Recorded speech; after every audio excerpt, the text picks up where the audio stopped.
Thank you all very much. What a wonderful welcome. God bless you. Thank you so much. It's interesting. I want to first start by saying thank you for the invitation into these chambers. I want to thank Senate President Robert Stivers. I want to thank our House Speaker, David Osborne. I want to thank our Lieutenant Governor for being here tonight. I want to thank our constitutional officers. I want to thank our members of the Supreme Court. Thank you very much for being here tonight, for honoring this Commonwealth of Kentucky with your presence. Of course, to my lovely bride, the First Lady of Kentucky, Glenna, thank you very much. I appreciate it. Thank you.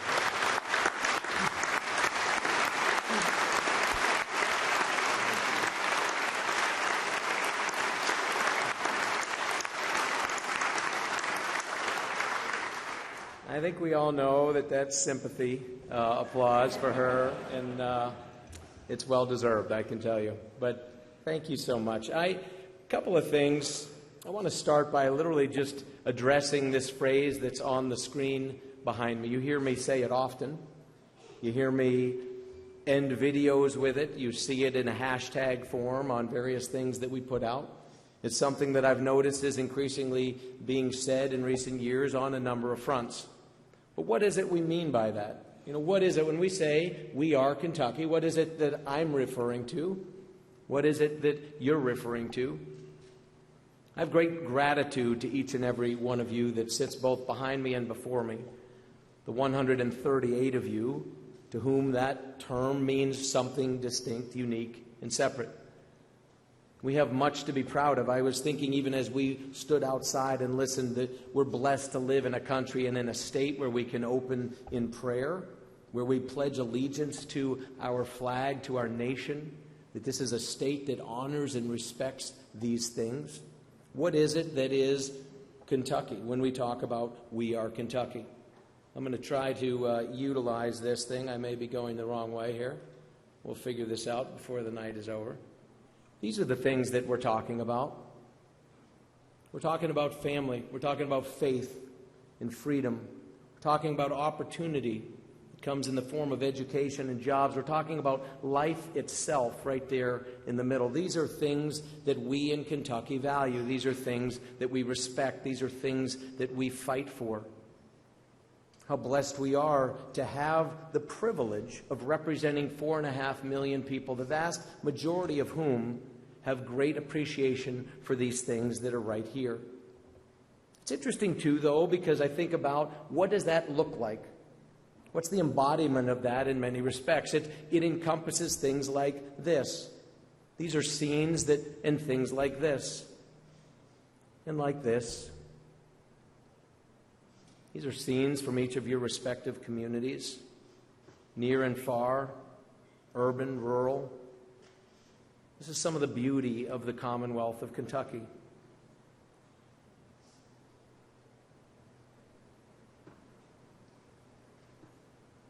Take a moment to look at these and think about the significance of these individuals, the products that you see, the things that we make, the scenes themselves.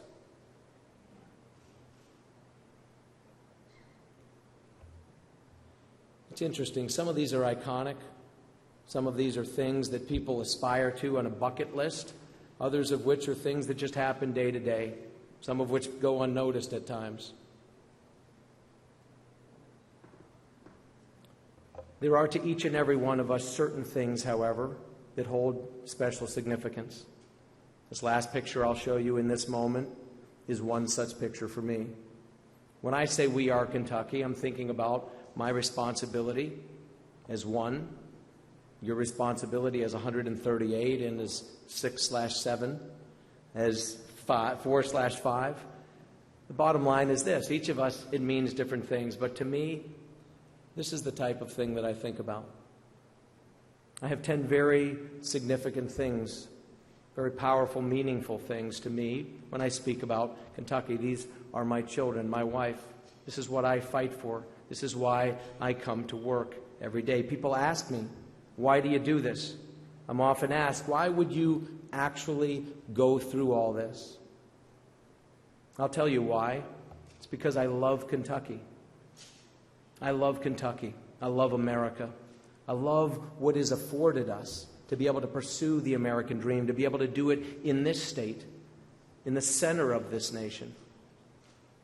I'm grateful for the privileges that have been afforded to us. It's interesting, Daniel Boone, when he came through the Cumberland Gap back in the 1770s, wasn't long after being here, despite the fact that it was wilderness, the fact that he had to plow his way through things unforeseen, things dreaded by others. He very famously said, "Surely heaven must be a Kentucky kind of place." And indeed it is. How blessed we are to live in a state like Kentucky. These things that we've looked at, these photos, these are a few of the things that we care about, a few of the things that we fight for. I've been asked to stand before you tonight and give you an update on the state of the Commonwealth. I'm delighted to be able to say, as I do when I talk to people all over this country and all over the world, that the state of the Commonwealth is strong, very strong. We have much to celebrate tonight. It really is.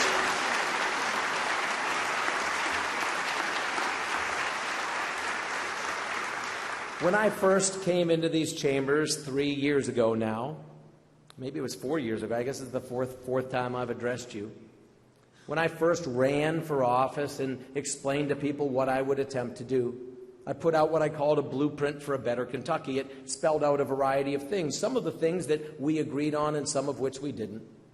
I happen to be a conservative person on a number of fronts, but the things that I put in that blueprint for a better Kentucky, some of you remember it was a little thing, it was written down, it was handed out to people. It was handed out on purpose so that we would be held accountable. As I talk about the state of the Commonwealth, I want to just touch briefly on the 7 things that were there in this blueprint for a better Kentucky, and just a couple of the things that have changed, that have gotten better as we have moved through these last several years. These were ideas that I had as a candidate, that I have attempted to champion as governor, but the vast majority of them, and in fact pretty much every one of them, could not possibly have happened without the input of those in this room. Wouldn't have happened. The way it works, the legislation, the laws, the change that must come comes through this body, led by the gentleman behind me and others of leadership that are represented in this room. The very first thing we talked about was enacting pro-business, right-to-work legislation. This was controversy. It was controversial to many. Many were concerned. People were afraid that there would be dramatic change, that it would be to the detriment of Kentucky. And yet, what we've seen is that as this blueprint has unfolded in this very first point, we've seen $17.7 billion in new private capital invested in our Commonwealth in the last 3 years. We've seen 49,870 jobs created, new jobs in Kentucky.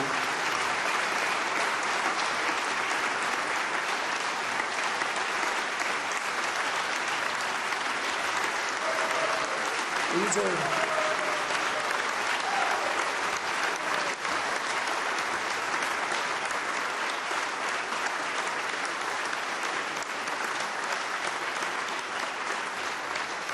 you all deserve the applause for this. You all have passed legislation that's made a powerful difference. Increasingly, we are seeing business leads that over the last 3 years, we have seen a 65% increase in business leads. What does this mean? This means that our economic development cabinet is overwhelmed by the opportunities that are knocking on our door. We are fishing in bigger ponds than we have ever fished before, and people the world over are looking to North America, looking to the United States, increasingly looking here to the heart of America, which is Kentucky. A second point that we've talked about is modernizing Kentucky's tax code. This was something that was discussed as part of the blueprint. I won't touch on everything that has happened, but as many of you know, we've got to move to a more competitive tax environment. We've got to move to more of a consumption-based tax code and less of a production-based tax code, or we will continue to lose out relatively and absolutely to the states around us. And you look at what you all have done. Yes, there's some cleanup. It'll get done. It's the nature of how legislation happens. You've made these changes. There is more yet to be done. But we have, just based on what you all did last year, we have moved, per the Tax Foundation, in terms of our business tax climate, from 37th in 2016 to 23rd in 2018 among the 50 states. Congratulations.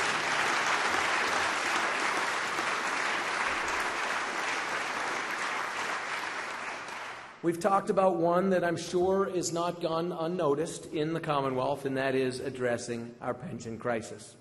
There's been a lot of conversation about it. We could make this a very long conversation tonight, but we won't do that. You know what needs to be done. You've been talking about it for years. You've been meeting on this. I applaud the bipartisan approach that you all are taking even now, even today as meetings went on, talking about what we can do to come up with a solution. We've made promises to hundreds of thousands of hardworking Kentuckians, people that are plowing the roads, people that are teaching our students, people that are protecting and serving, the people that are the social workers and the prison workers, and the people who on so many different fronts are standing in the gap for us. We've made them a promise. We have a legal and a moral obligation to fulfill that promise, and yet we don't have the money set aside that should have been. 1,000 reasons for that.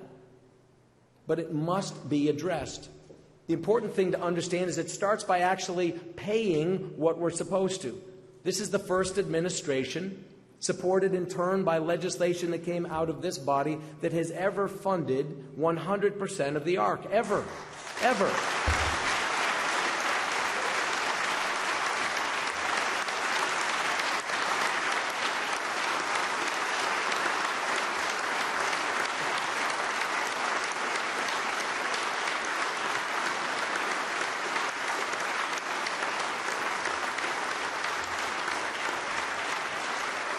It's interesting, I had somebody say to me, these proposals that have been made and this idea of putting this much into the pension, it's costing us more money than it used to. Yes, that's called paying the freight. I have said, and it's true, if you were to walk into a store, walk out with a loaf of bread and a gallon of milk without paying for it, it costs a lot less than if you go to the register and actually purchase it. And we are now, and I applaud you for this, paying our freight. We are paying. This is the beginning, though. It's just a drop in the bucket. And yet it's not, because if you look at these dollars that we've put in, $4.9 billion in the last two budgets have been dedicated to our pension system. $4.9 billion that you have found to put into something that needs to be addressed. It hasn't come without pain, hasn't come without controversy. Indeed, every dollar we've put into the pension has come from somewhere else. Something that people have talked about, wished for, imagined that we could have more of. But at the end of the day, the money is a finite amount. And I applaud you as we address this for the fact that we have started to pay as we go, but we must do more. There's still a need for structural change on a going forward basis. Has to, or the money will not be there. And so I thank you in advance for what has been done, but what will be done in 2019. Time is of the essence. We talked about reforming Kentucky government. One of the most critical things we've done is cutting red tape. You see these red pins that a number of us wear, a pair of scissors cutting through red tape. There were 4,700 regulations when I was first elected. And these, as many of you know that have been here for a number of years, they pile up. They never sunset. Historically, you have addressed that. You now have passed legislation that will cause these to sunset after 7 years, and I applaud you for that. There are many states around the country that are looking to follow you in that example. But of those 4,700, we have currently cut 562 completely.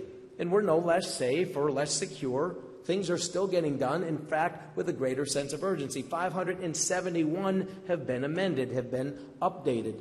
There's other things, too, when we talk about reforming government. It includes simple things like cleaning up where we are and who we are. This was the frieze that was above the Capitol on the front steps a couple of years ago. I showed this to you before. It's worth repeating in terms of our awareness level. You look at the moss and the mildew that was on this. You couldn't really even fully appreciate the beauty and the history of it. What a difference a little bit of time and a little bit of attention makes. This is the first time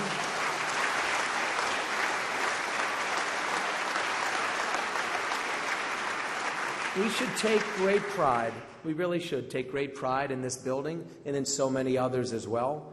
You see them side by side. You see it even in greater contrast. We still have to do the dome. The top of it is yet to be cleaned. But this is the first time since this building was built in 1910 that the exterior has ever been cleaned. These are the kind of things that we are taking care of when we talk about reforming state government. It's simple things like this. It's our state parks. It's the fact that so many of you in our state parks walked into them and found, as did many of our guests, things like this. Simple things.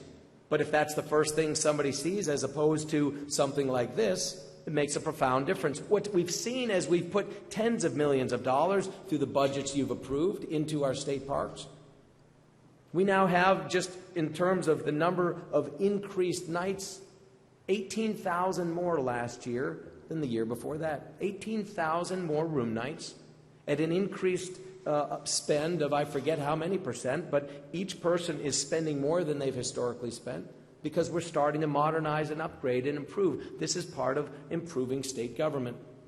We've talked about fixing our bridges and infrastructure.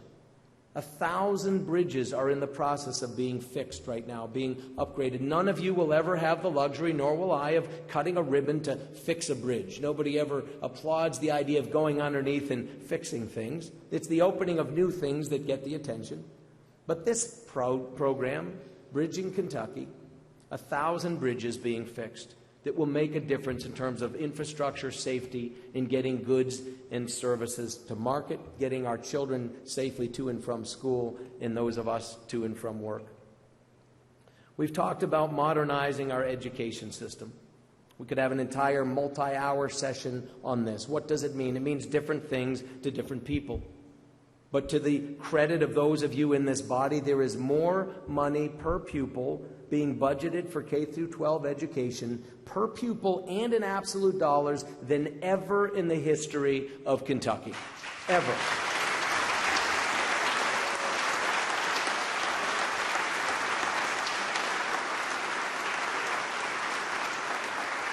And what does that mean? It means better opportunity for young people.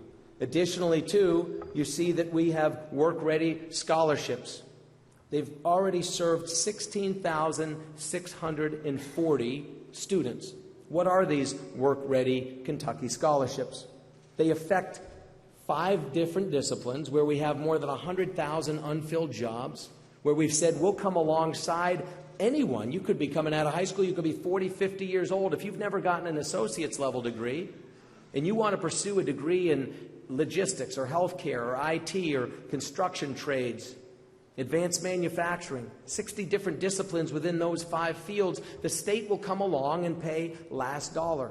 You have approved this, and indeed already it has served over 16,000 of our fellow Kentuckians. It's making a profound difference.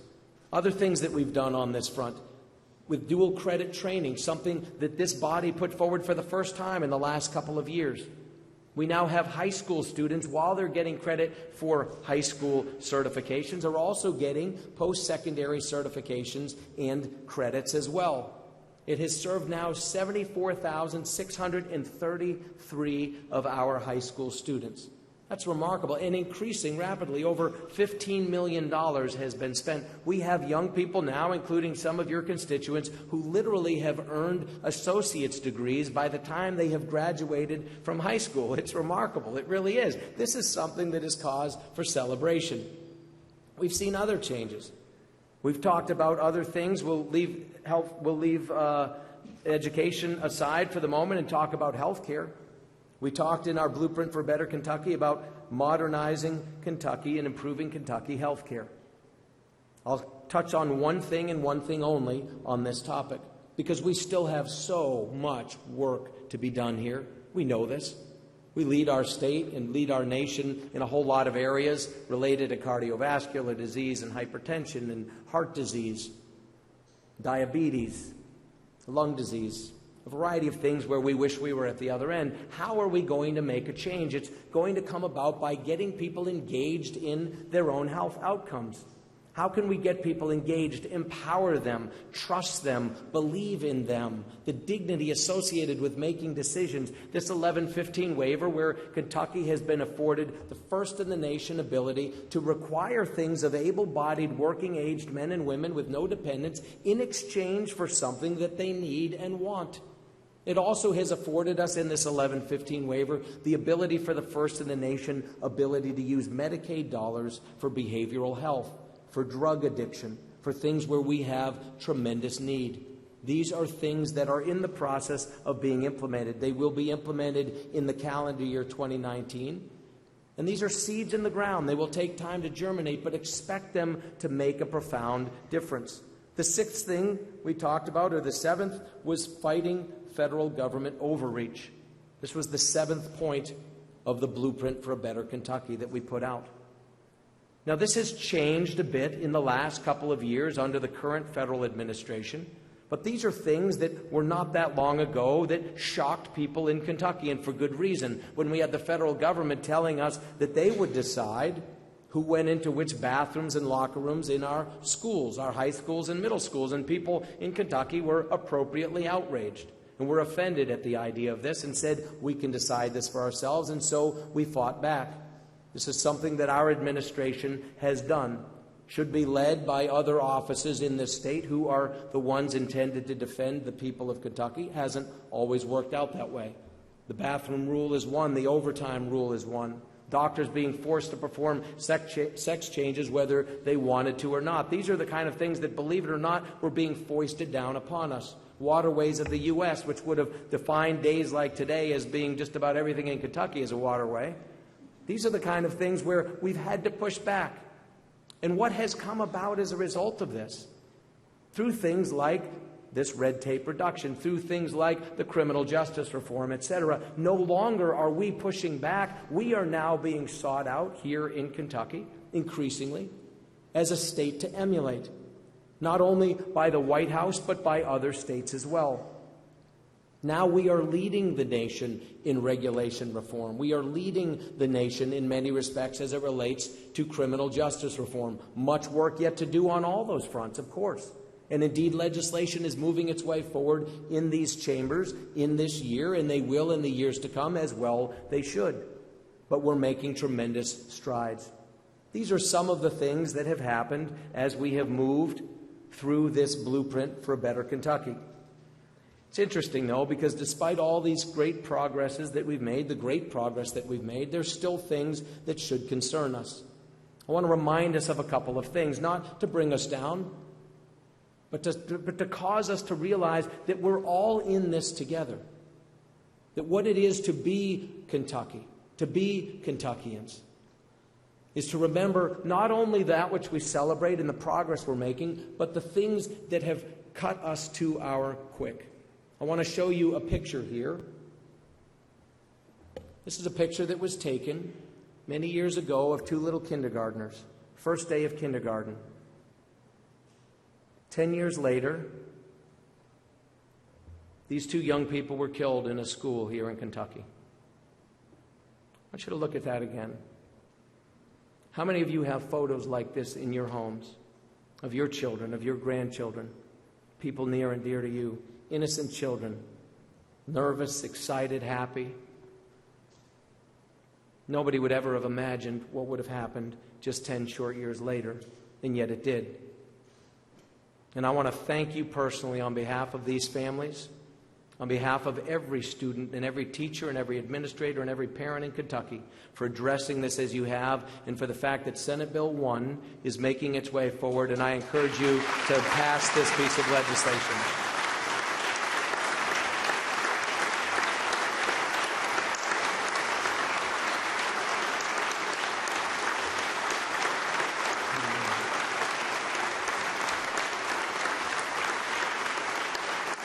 I don't think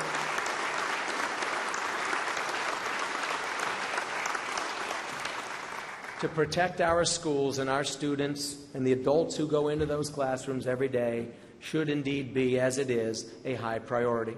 And I don't think I speak out of turn to say that in my communication today with both the Holt family and the Cope family, little Preston Cope, little Bailey Holt, You've spoken today. Those of you in those committees heard from their parents today. They are grateful to you. They thank you, and I thank you. And the people of Kentucky thank you. I want to show you another photo. This is a picture that was taken of the Lieutenant Governor and myself and a young man. Sweet little kid. I remember that day. He was fired up, had his flag sweatshirt on. This was during a Veterans Day parade. A young man with tremendous promise and excitement, wearing a Harvard University hat, aspirational at every turn, full of life. About 2 years later, this is him, his school photo. Shortly after this picture was taken, this young boy took his own life here in Kentucky because he was bullied, because he didn't feel like he belonged, because he was picked on to a degree that he didn't feel like he had any out. His mother and father raised him well. He was loved. He was cherished. His name was Seven Bridges. I sat in his funeral last week and wept with a whole lot of other people at just the opportunity cost to Kentucky. Kids in rural communities, as we saw, kids in urban communities, as we are seeing. These are the faces of Kentucky. This is also what we're talking about when we say we are Kentucky. I read this week of a young girl. I won't put up a photo and I won't name names. 18 years old, graduated in a rural community in our state, went to the big city in Louisville. She finished high school last year, studying in college, working at a fantastic firm, pursuing her own version of the American dream, 18 years old. She died this week of a fentanyl overdose because she was exposed to something and decided to try something that has become increasingly deadly. This, too, is what we talk about when we say we are Kentucky. But guess what? We could ignore these things, but we're not. There's a couple of things that are going to be handed out when some of you leave here and leave this chamber. As you leave, grab a couple of these things. One is a list of a whole litany of things that have been done by you in the last couple of years, things that have addressed this. On the opioid front alone, literally the Don't Let Them Die campaign, the Find Help Now awareness campaign, the 1-800 numbers, the websites, the 3-day prescription limit, the increased funding that you have done and then done again as it relates to heroin and heroin crisis that we face, the innovative Section 1115 waiver that we just talked about a moment ago and the ability to use it for drug prevention, the expansion of the substance use disorder treatment services. All these things you are doing and more besides. These and a variety of other things are going to be on a piece of paper. You'll also be given something that speaks to some of the positive things economically that we talked about. But this is what it means when we say we are Kentucky.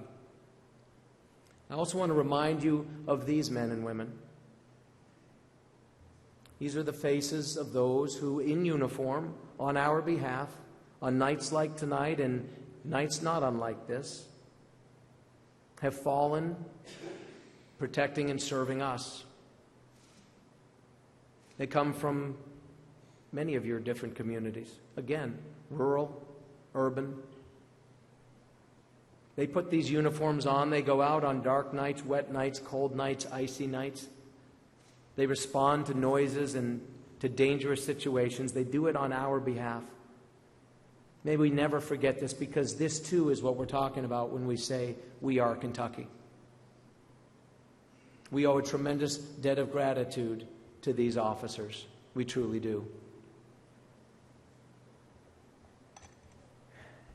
These are the ones who stand in the gap. So what can we do about it? What is our responsibility? There's a lot that ails us. It's interesting because every year I stand before you and I give an update. And every year thus far I have suggested a book that I would encourage you to read. This year I had an idea of a book that I was going to share with you. I decided to change my mind on that and encourage you in a different direction, and not to a specific book, although I have my own thoughts as to what that would be. But I was struck by the fact, and all of you probably are aware of it, that just recently, in recent days, there was a tremendous act of vandalism and of desecration to a Hindu temple in our state. This is a small body of worshipers. Theirs is a very minority view of faith in our state, and yet we protect and honor and respect this per the Constitution of the United States, which is the ability to worship freely as one sees fit. I was amazed and grateful for the outpouring, including some of you in this room who were there that day when they asked people this past Saturday to come and show your support, to help clean up, but more importantly, to put an arm around, to extend a hand, to make a friend, to love on your neighbor as yourself. This, too, is what it means when we talk about being Kentucky. And so what I would like to encourage you to do as men and women of faith, most of you, for those of you watching on TV, for those of you in the gallery, whatever your faith is, I would encourage you to read the sacred scriptures and the sacred texts that have motivated you and have inspired you as a Christian. For me, that is the Holy Bible. For others who are watching, it is different texts. But I will tell you this, I don't know of any that would encourage us to not become better versions of ourselves, that would not encourage us to love our neighbors, to help the downtrodden, and to those that are outcast. We owe this to each other. We don't have to agree on everything. We sure don't do it politically. We don't do it in any number of fronts. We're not going to do it necessarily in our faith or in our ideology, but we can sure extend our love to one another. We can sure extend our appreciation to the least of these. And what are some of the ways in which we're doing this? I am so proud and so grateful to be the governor in a state where these chambers, in overwhelming majorities, 80+% of bipartisan support, are strongly pro-life. How awesome that in Kentucky we value life.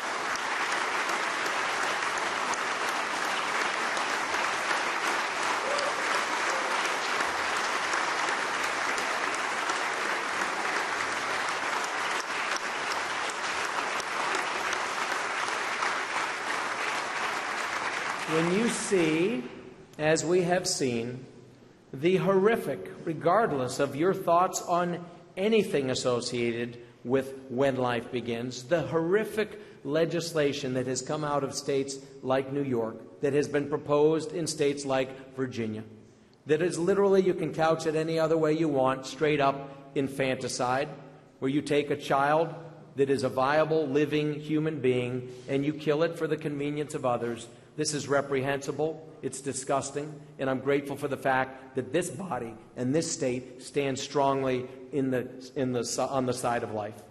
I truly am grateful to you. And indeed,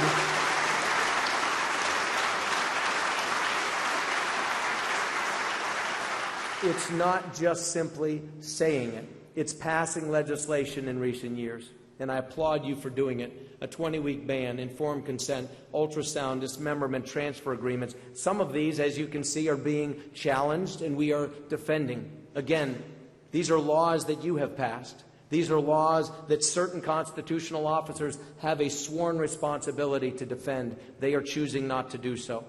But we, in this administration, on your behalf, as the people who have legally passed these into law, are defending them, and we will prevail. Some of these will go all the way to the U.S. Supreme Court. But at the end of the day, we will prevail because we stand on the side of right and we stand on the side of life.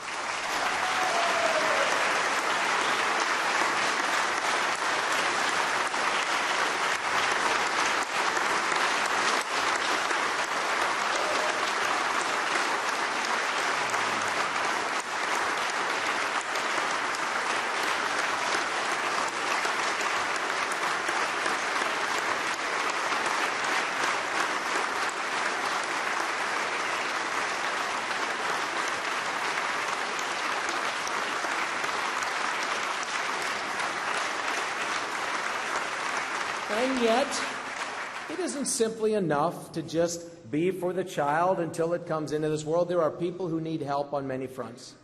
And we're reminded of the fact that life is a continuum from beginning to end, and we have a responsibility to our fellow citizens.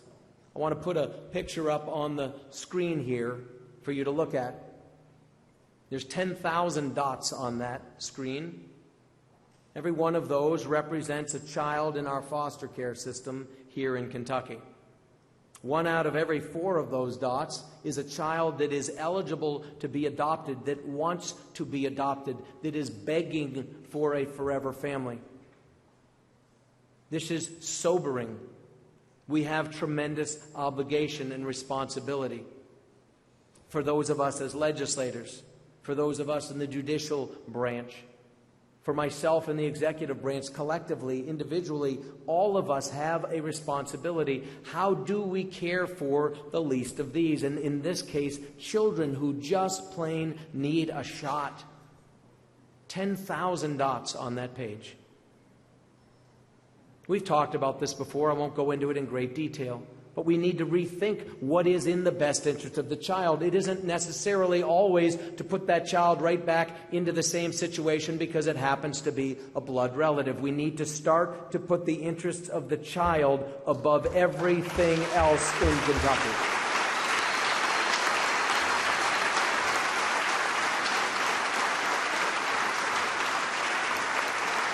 And this will take time, and this will take change.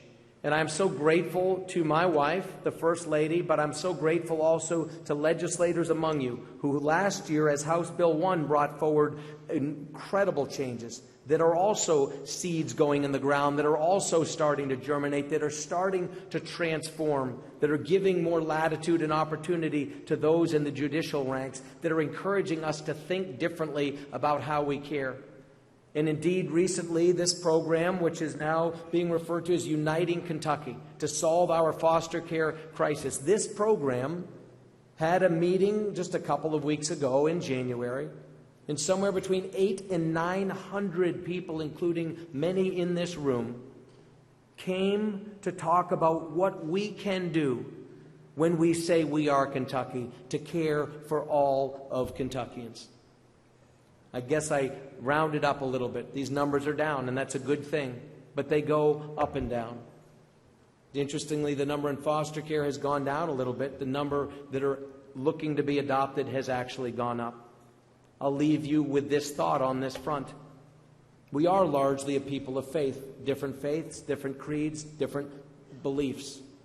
But I will say this, there's about 6,500 houses of worship here in Kentucky. I don't know of any of them that don't value taking care of children.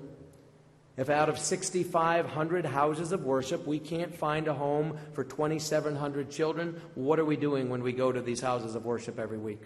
Seriously. If we can't find one home for every 2.5 houses of worship, perhaps we're not taking our respective creeds and mandates and responsibilities seriously. We can fix this. This is absolutely possible. Why? Because we are Kentucky, and this is what we do. We take care of our own. I'm often asked, as I travel around this state, and as I travel around this nation, and as I travel around this world, why Kentucky? What do I mean when I say we are Kentucky? I want you to know that I brag on this state, and I do it knowing I'm going to be backed up by those of you in this chamber. Not on everything, not with the sense of urgency sometimes that I want, but frankly, this is the beauty of our legislative process. It serves as a check and balance. It's frankly sometimes good. Sometimes you're the gas and I'm the brake. Sometimes I'm the gas and you're the brake. Sometimes we're in complete unison. But the beautiful thing is this, I go out with confidence, knowing for a fact that when I talk about our competitive advantages, anywhere in the world, and I talk about the freedoms that we have in this nation and the opportunities that we have in this state, that here in North America, where the rule of law and the protection of intellectual property is revered, unlike so much of the rest of the world, and when there are trillions of dollars literally looking for a place to get a return on their investment, looking for a place to invest, and they look at North America, and while we're not perfect, among all of the geopolitically unstable places in the world, we look pretty good by comparison. Among all the continents, North America certainly would seemingly be the most hospitable for business to grow. And yet, more importantly than that, we have things that others dream of that you couldn't buy for any price. This is what I want to encourage you to think about. We're all in this boat together. The things I'm about to say don't matter whether you're in Eastern Kentucky or Western Kentucky, whether you're in Northern Kentucky or Central Kentucky. How often do we categorize ourselves in this way? How often do we paint ourselves volitionally into these boxes? I'm from here and I'm from there, all ending in the word Kentucky and starting with some geographical reference. We're better than that. We're bigger than that. We are Kentucky. And when I talk to people about our quality of life, when I talk to people about our incredible workforce, when I talk to people about the fact that we value and respect innovation, that we will be, bar none, the center for engineering and manufacturing excellence in the United States. Not just simply making things, but inventing them, innovating them, engineering them. This is contagious to people. They want workforce. Every state in America wrestles with this. We're blessed with an incredible workforce. We have regions in some of your respective communities that are begging for jobs and opportunity. And we are working hard, as we noted, with the 65% increase in inquiries to make sure we connect people to every single corner of the Commonwealth. We have an abundance of potable water that is the envy of the world. In 50 years from now, will be more valuable than gold or oil. Mark my words. We will see it in the lifetimes of some of us in this room, where it is the most valuable commodity. We're blessed with an abundance of it. We have 4 seasons, none of them too extreme, sometimes a little volatile, as we've seen in the last week. You came in here, it was 70. It's going to be about 30 when you leave here tonight, probably. But other than that, we have fairly good stability on any number of fronts. Logistically, with UPS and DHL and now Amazon building their air hubs here in Kentucky, you can get any product anywhere in the world. You can drive to 60% of the country's population within one day's drive. You know these facts. But these are things that we tell people, which is why they are coming in record number, because we are upside surprising them at every turn. We also have cost of living that is affordable, a quality of life that is high, energy rates that are the lowest east of the Mississippi. But it doesn't come by accident. Some of you are aware of the fact that we are seeing continued pressure. Back to the overreach by the federal government in previous administrations, there was tremendous pressure put on coal. We sit on an abundance of it. It affects many of you in the East and the West. The energy landscape is changing, but guess what? We have hundreds of years of an incredible resource that still provides the cheapest and most reliable electricity in America and in the world. And we sit on an abundant supply of it. There is going to be this Saturday, and I'm not going to miss the opportunity to encourage you. This Saturday in Western Kentucky, we can get you the specifics afterwards. In Paradise Park, Paradise Unit Number 3, it's a TVA, coal-fired power plant. There's going to be a decision made by their board in a week as to whether or not to shut that plant down. I would encourage you, if you care about Kentucky, even if it's not in your county, even if you're not what you would consider to be a coal county, we're all a coal county. We are.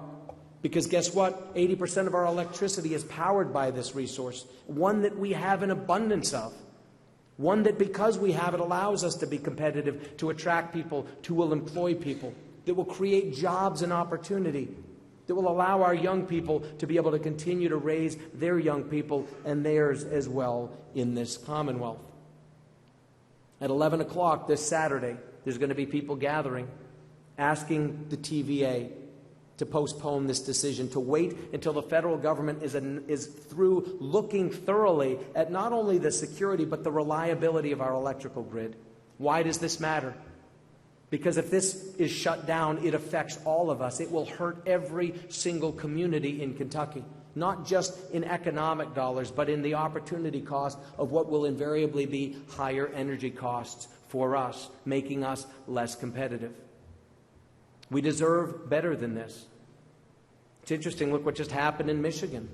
They literally had to shut down certain auto production lines because they were concerned. That was a 3-day cold snap, 72 hours of brutal cold. What if it had been 7 days or 10 days? Interestingly, it's plants like this that were the ones that were standing in the gap. These are things I talk to people about, that we have this abundance, that we have a people that are anxious to work, that we want the dignity and the respect and the opportunity. We have so much ahead of us. I want to communicate that with you above all else.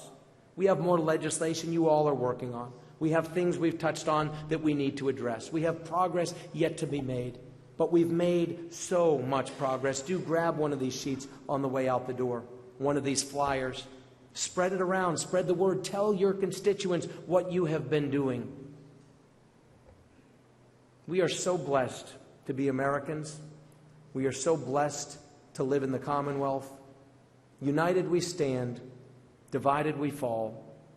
We are Kentucky. Thank you.